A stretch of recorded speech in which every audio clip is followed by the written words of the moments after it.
ఎక్కడుంటే అదే రాజధాని అంటున్నాడు. పోయి కడపలో కూర్చుంటే అది రాజధాని అయిద్దా? అంటే అక్కడికి మొత్తం వ్యవస్థ అంతా పోద్దా? పాలనా వ్యవస్థ అంతా అక్కడికి పోవాలా? ఎంత దౌర్భాగ్యకరమైన సంగతి. అంటే రాజధాని వద్దా? ఈయన చెప్పే విషయం ఏంటి? అసలు రాజధాని వద్దా?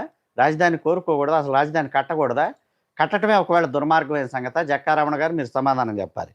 ఇప్పుడు ఈయన మరి రివర్ బేసిన్‌లో రాజధాని కడతారా? ఇదంతా కూడా సుప్రీంకోర్టు మార్గదర్శకాలకి విరుద్ధం అంట. అమ్మ పెట్టా పెట్టదు అడక్క మరి తిన్నయిదనే సామెత ఒకటుంది. కట్టే త ద దమ్ము ధైర్యం మనకు లేదు. కట్టే సామర్థ్యం మనకు లేదు. కట్టగలిగిన శక్తి సామర్థ్యాలు మనకు లేవు. ఒకవేళ కడితే ఎవడన్నా కడతా ఉంటే ఎందుకు ఈ ఏడుపులు ఎవడికి అర్థం గాని పరిస్థితి ఉందనమాట. అంటే మొత్తంగా ఆయన నిన్న మరి ప్రెస్ మీట్ పెట్టిన చెప్పే సంగతి కూడా ఏమిటంటే, రాజధాని కట్టడానికి ఈల్లేదు. ఇక అది అంతిమంగా ఆయన ఉద్దేశ్యం అది. సిగ్గు, శరం, మానవ అభిమానం ఉన్నవాళ్ళు ఎవరైనా కూడా ఖచ్చితంగా మరి ఇటువంటి దుర్మార్గమైన వాటిని ఖండించాల్సిన అవసరం ఉంది. తలలేని మొండెం ఎందుకండి? ఈ